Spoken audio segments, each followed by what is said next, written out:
Hello and welcome. My name's Geraint John and this is episode 22 of the Voice for Voice podcast, which we host every week in Brixton, South London.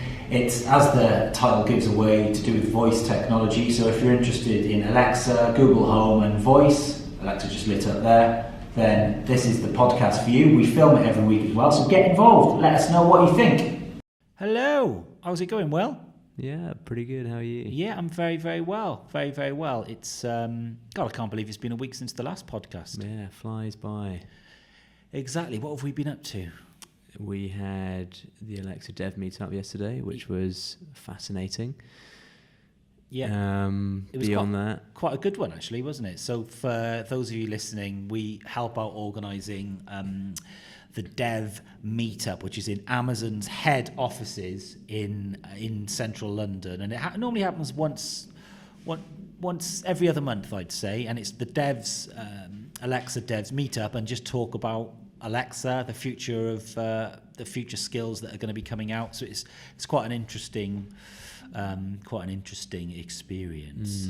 What's in the voice news this week? So we are going to be talking a bit about some of the things we talked about yesterday. So we had a panel discussion and there were loads of interesting theories about the future of voice, where it's going, what's going on at the moment, some interesting use cases, some interesting projects being worked on.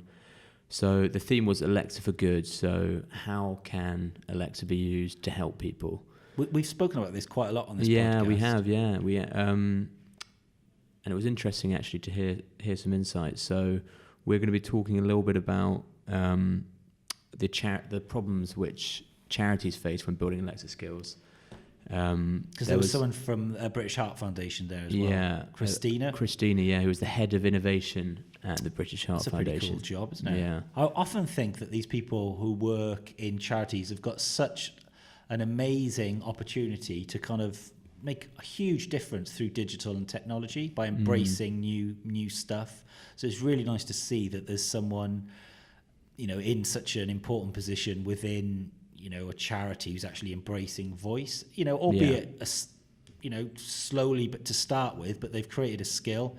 We're going to be reviewing the skill a bit later on, and it's a good skill and you can donate. And my view is that for charities, voice is just the easiest way of donating. Well, we'll test it, but it's so easy. And there was another fascinating talk by a guy called Leon, and he was talking about, he's working on a project where he's making data more accessible via voice. So the idea is that you can use voice to interact with data, and that has big implications, especially for medicine and stuff like that. The healthcare is really a huge opportunity for voice. If you just imagine the surgeon who's performing life-saving operations, and he can then ask Alexa for information, because Alexa then is hooked up to all the data. The potential is incredible. Yeah, but it's just going to take a lot of money and resource to create, and a lot of that guy was clearly bright, and and he actually listens to this podcast as well.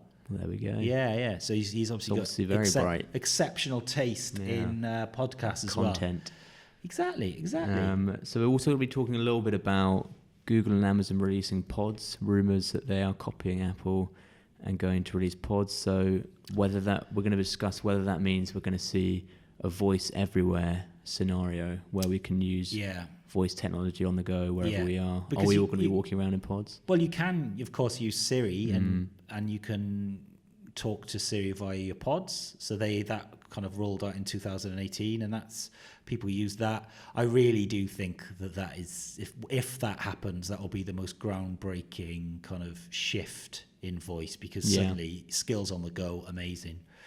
You're not confined just to your house. It's everywhere. It's everywhere. But before we get onto all of that, I want to talk a little bit about one of the points which was raised in the panel, which was that perhaps it's possible that Alexa will move away from being skill focused and be more of a content platform, which I thought was really interesting. Yeah, so this is something that a few of the people on the panel agreed with. It's something that I agree with, because it does appear that the skills aren't happening yet. They haven't gone mainstream, and there's probably a reason for that. What's the reason? Well, for something to work, it has to. There's like bit of magic. There's something that has to ignite with public consciousness. So it's a bit like a band. So if there's an amazing band, there's just a bit of magic. You can't describe what it is, but it just sets on fire and everyone gets into it. I think we've had a couple of those moments, mainly with turning lights on and off.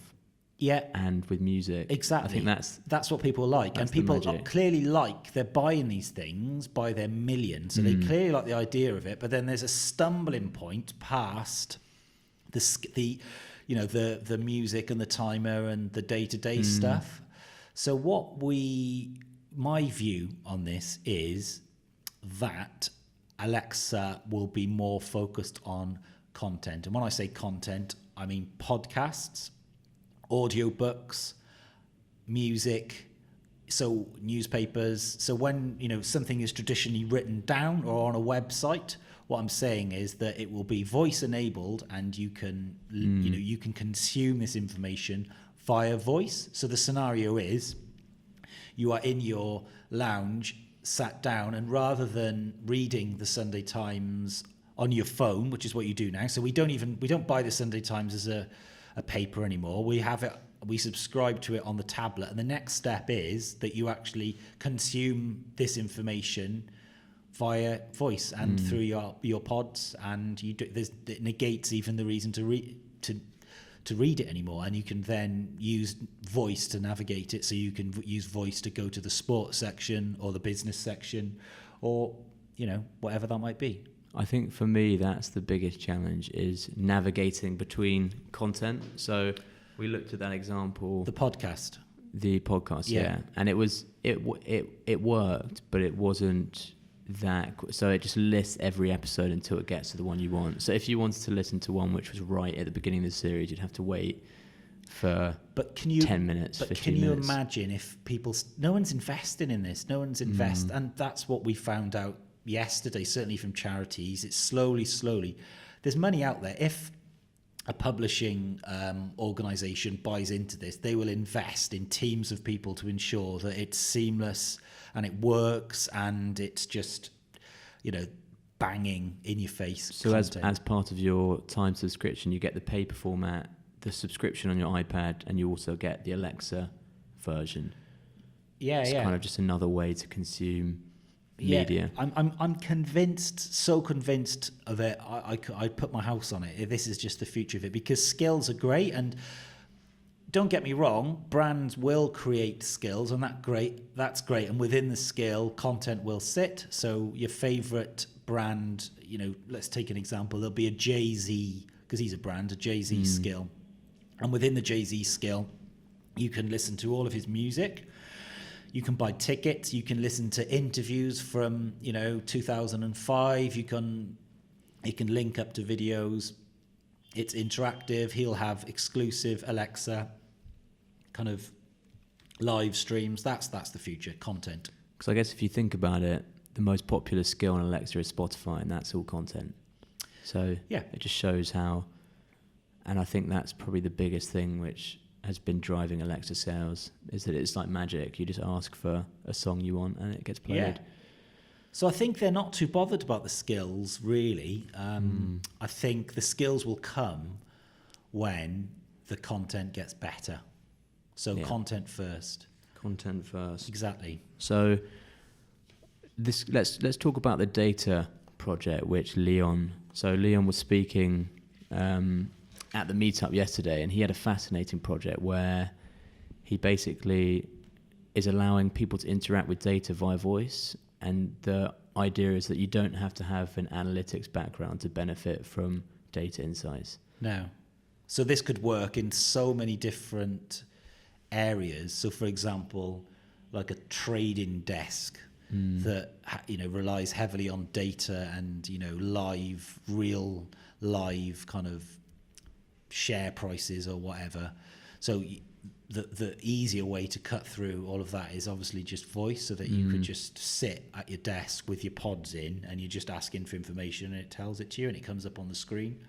And certainly I think in medical, it's just an opportunity to make it more, it's a much easier kind of process, really. So the surgeon, who's performing, heart surgery, and it's really stressful and tense, is able to get much more accurate data.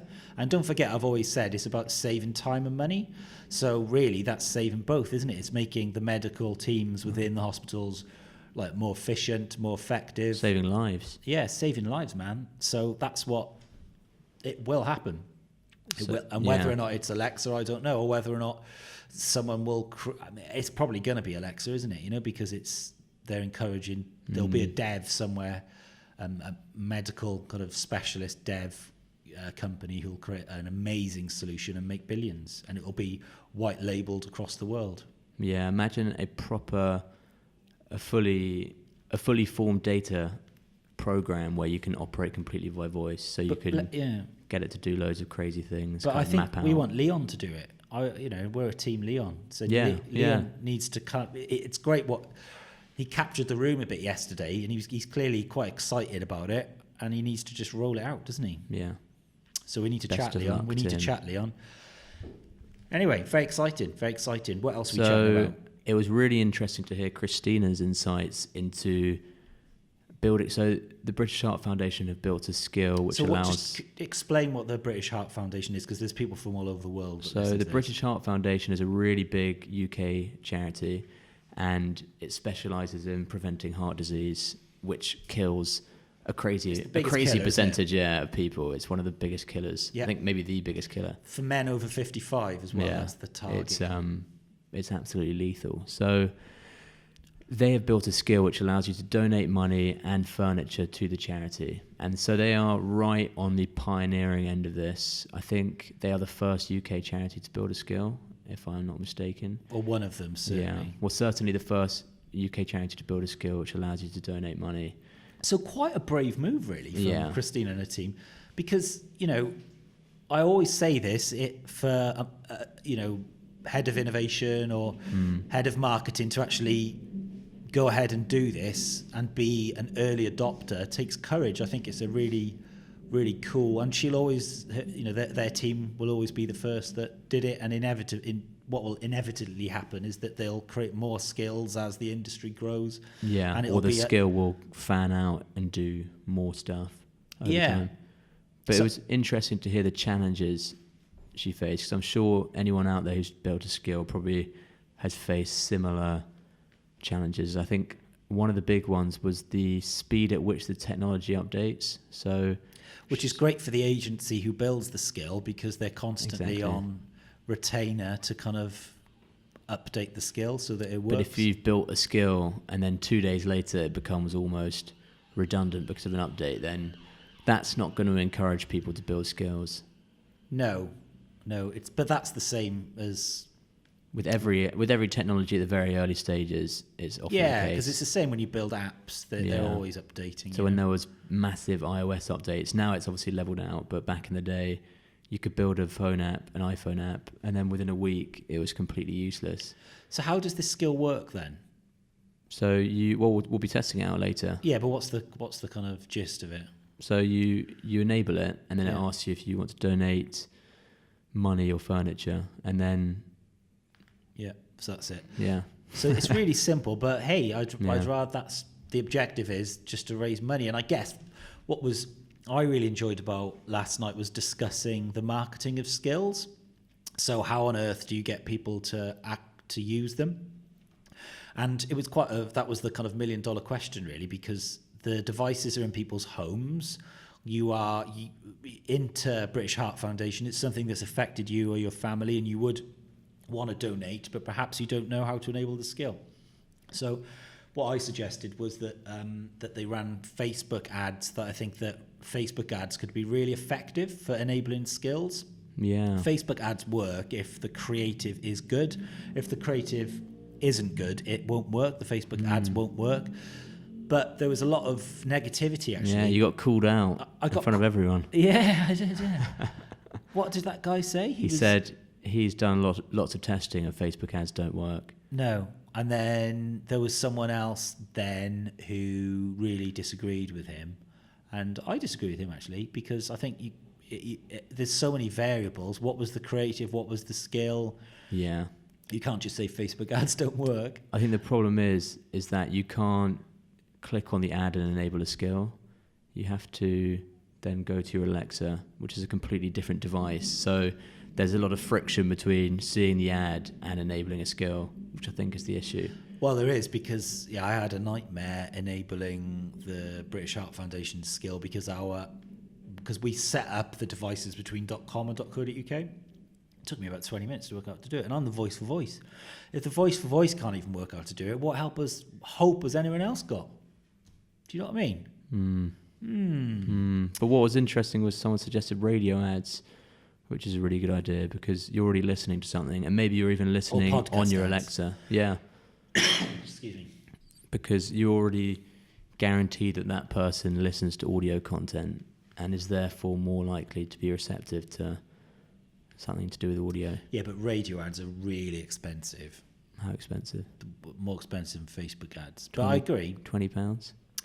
But I think podcast ads for me would really work because if you get the audience right, an engaged audience who would, so if it's British Heart Foundation, so it's over 55s that donate. So you find a lifestyle not BBC, obviously he's going to have it, but some sort of lifestyle podcast. Yeah. And, well, if you have a skill and you want to advertise on this podcast, then we'd be happy to run it for free just to see if it actually works, see if you get an uptake.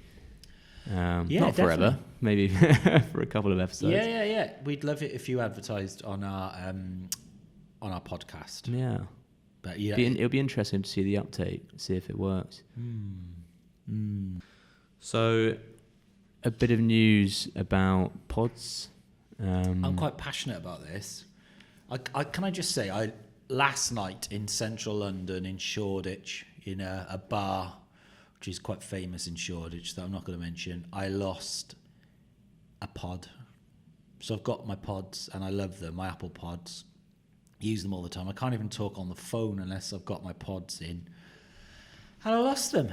So I've woke up with one pod, and I'm devastated. And I'm looking at you now, Will, because you were there. There was someone else there. So there's someone's had them, and I think it's you. So I think stolen one pod. You've stolen one pod just to kind of play with my. There's no benefit to me. Just no, but there's a psychological benefit, isn't there? So you're trying to play with my mind. You're angry because I've done something to you this week. Yeah, you've wronged me, so I've stolen your pod. Yeah, you're angry with me. There's something that I've done, and I'd like to take this opportunity to say that I'm absolutely not going to apologise. Good. But I want my pod back. Your pod's not coming back? No. I've already crushed it. Yeah, did you go back to your house? Secret ceremony. With pictures of me everywhere. I'm sure there's pictures of me everywhere in your house anyway. But just jumping up and down, on the pods. Are pods lame, do you think? No, I think they're I think they are. Yeah, I know you do. Yeah. I'd feel like an idiot. They're the best invention Apple have come up with in such a long time. They're so cool. Honestly, you think that they're rubbish, and then when you actually use them, you think, wow, because it's everything. Then you lose them because they're not connected to anything. Yeah, you do lose them. Proven. You do lose them, but what this means for voice they're quite is expensive as well. They're like 170 quid. Wow, that is daylight robbery. But for a man of your resources, Will, that's not really going to make any difference, is it? I have zero resources. Okay, sorry. Please pay me some more. No. Okay, So what does it mean for voice then? If what it means for voice is, what's the possibility? What does it mean? So clearly the technology is there because Apple can already do it via their pods. You can enable Siri, but the opportunity is for Amazon to make voice mobile. So it's a way of engaging with your favorite brand on the go, on the tube, walking around, on the treadmill, whatever it might be. You don't need your phone anymore. You've just got your pod. And we've already said that content is going to be the main driver of voice. So it's great content, if that's podcasts, if that's your favorite TV program, newspaper, interviews, what your brand, your favorite TV chef reading out a recipe. That is the future of it. Yeah. It's on the go because it's restricted at the moment. And the reason people have got them is that they just want them in the kitchen to play Spotify and, But there are challenges to overcome when you're out in public rather than when you're in your home. So you might not feel comfortable dictating a text when you're in the middle of a train or but you wouldn't shouting. But you don't speak on the Alexa, phone. Yeah, I know what you mean. But open Marvin Gaye. Alexa, find me a spaghetti bolognese recipe. Well, the list could go on. If you did that around here, you'd... in Brixton? Yeah. Yeah, you wouldn't last very long, would you? No. What do they make of you in Brixton? You look like you kind of... I don't know. You like the fleece, don't you? I do. Well, it's this... You look kind of like a junior school teacher. You know? Look, so... Brad Pitt in Moneyball. Yeah, exactly. So, yeah, well, you can't believe it. So what was I saying? I think you wouldn't talk on a train on the phone anyway, because you don't do that. Like when I ring my wife and I say, hi, and she goes, I'm on a train. Yeah, I know you're on a train. No one cares. I can't speak to you. I'll speak to you. Look, just speak to me. No one cares. I can't. And then I get a text then going, I'm on a busy train. It's not private. Do you speak normally if it's a packed train, silent? But I'm the voice. I don't care. No, I don't like it either. I try not to mind because I think. Well, you're really self-conscious about. You're really weird on the phone. You can't. Yeah, I am a bit weird. Yeah, the phone went today. Well, marched into this meeting room to take it. It's like, dude, just get your pods and listen. Just chat by the desk, or get your pod because you've got one. Because I pod. was having a private conversation. Oh, really? Was it? Okay, cool. So we think that this is my big prediction that there will be Amazon pods released mid next year. They'll be voice enabled, and that will turn the kind of industry on its head. My other prediction is that content will be the main kind of driver of voice in 2019, that influential publishing houses will wake up to this and will start to put voice on their agenda, so that the podcasts and any content is turned into kind of the equivalent of a flash briefing, but the flash briefing is going to be the Sunday Times. Sorry, not flash briefing, skill. It won't even be called a skill.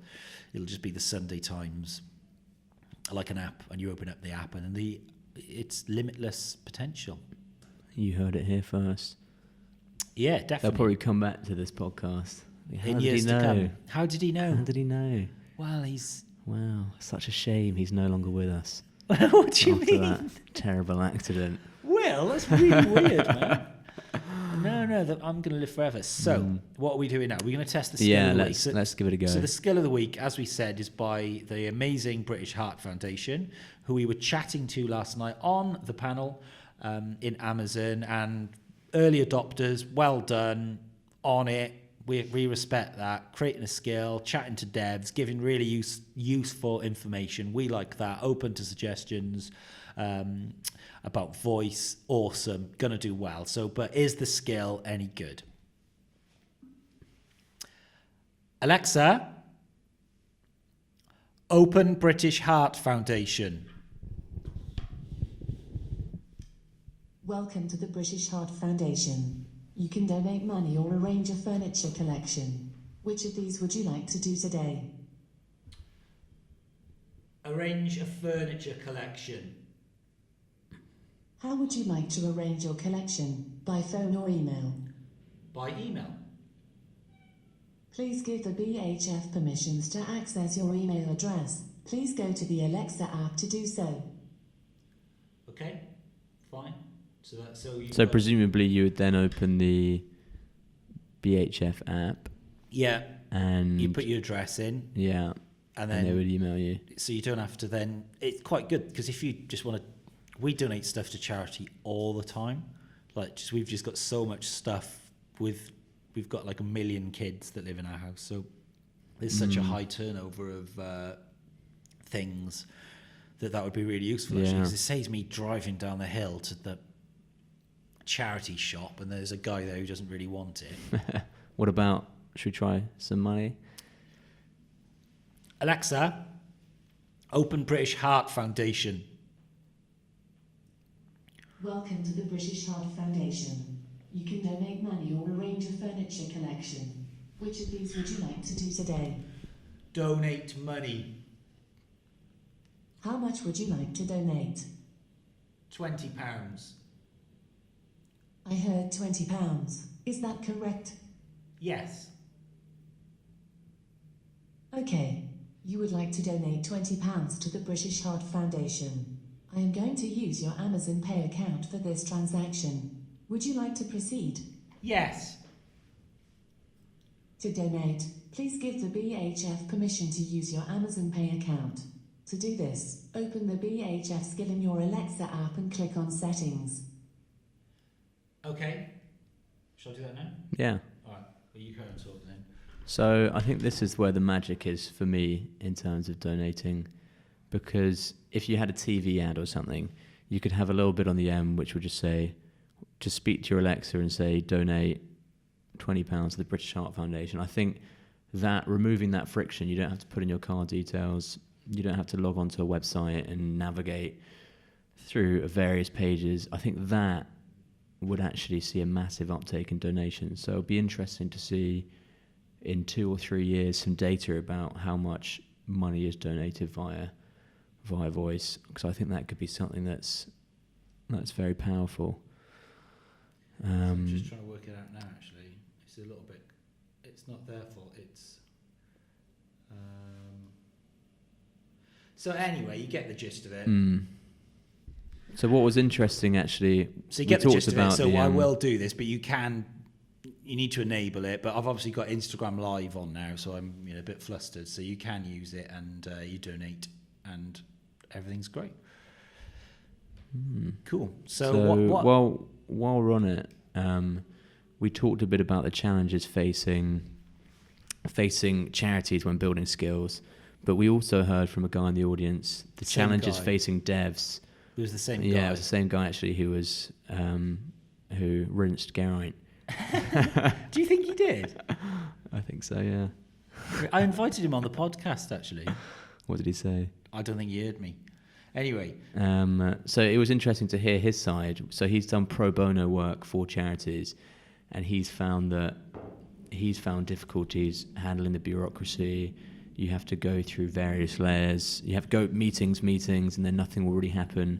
So another guy in the audience suggested a really cool idea, which was a platform where charities could say, if I think I understood this correctly, where charities could say what kind of skill they wanted, and then devs could collaborate to build them on their own. And then in exchange, I guess the devs get an interesting work and the chance to build their profile, and the charities get an amazing skill. That's a lovely idea. I think that would really work, and I think we should encourage that to happen.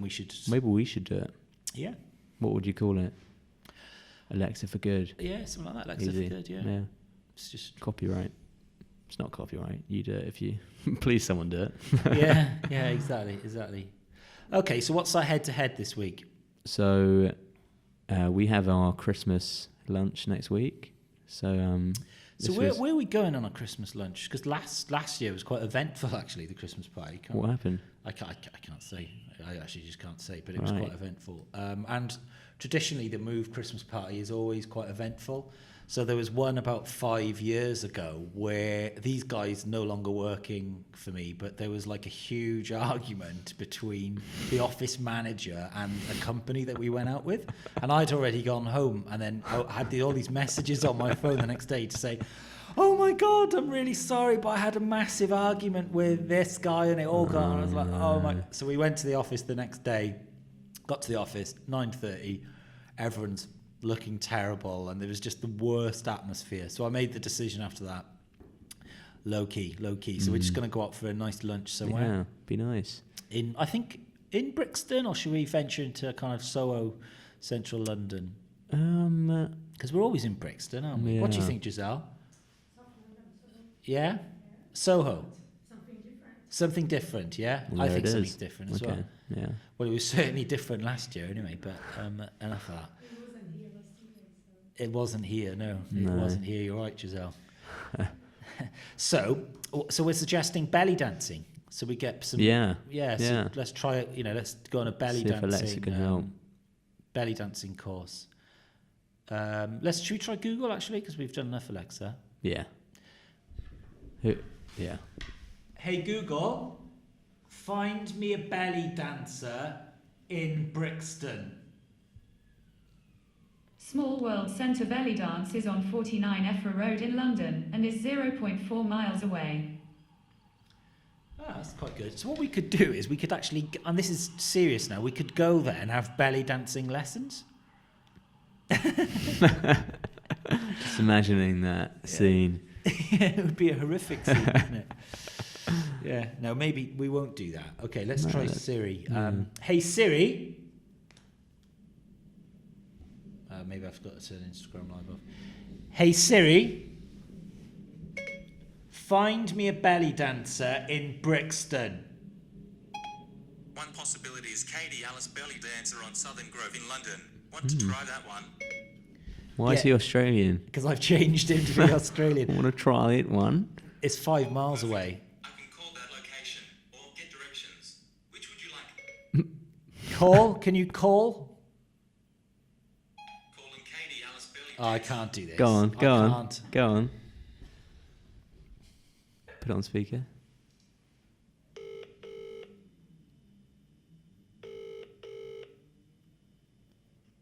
Hello? Oh, hi there. I'm just inquiring about, is it belly dancing lessons that you do? I do belly dancing lessons and performer, yeah. Oh, right. Okay. So are they, what dates are they? Are they weekly lessons? Panicking. So they are, well, they run as 12-week courses, and the next course starts in January, so it'll be starting the 22nd and the 23rd, because I run 3 separate courses. And how much are they? It's just for my partner. Oh, okay, amazing. So, what, is your partner, have they done belly dancing before? Is it going to be a completely No, she's first she's time done thing? it before. Yeah, she's done it before. Done it So. before. Okay, great. Would you say she would prefer to go to maybe like a beginners and improvers class then, or maybe an intermediate and advanced class? I think maybe beginners. Don't think she's Beginner very one? good. Yeah. Okay, perfect.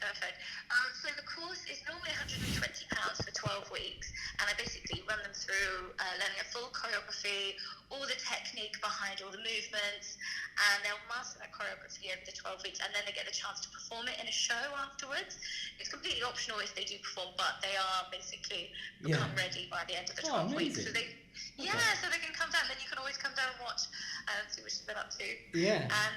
But yeah, so the course is normally £120 for the 12 weeks, but at the moment I've got an offer on. So if you book the course before the start of January, it's £105 for the 12 weeks. Okay. Well, that sounds really good. Can I just have a think about it? And I've got your number. I'll give you a call back. Yeah, no problem at all. That'd be great. Oh, thanks for your help. Thanks so Bye much now. for calling. Bye. All right, cheers, then. Bye. Bye. Sounds bargain. Yeah. So there we are. You use voice to Siri, book a belly dancing course or belly dancers lessons. Anyway, so that brings to the close another episode of The Voice for Voice. It's a roller coaster, this podcast. I like how even in a made-up hypothetical need for a belly dancer, you didn't put won? yourself for it. Who has won?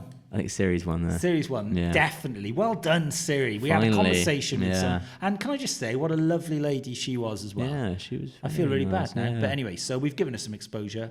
Yeah. What was the name of the belly dancing I place? can't remember. Right. Anyway. So that's episode 22. Don't forget to give us a like, and thank you very much for downloading it. Tell your friends. Follow me on Instagram, on Twitter. Geraint John. Watch it on YouTube. Get involved. We'll be back the same time next week. Thank you very much.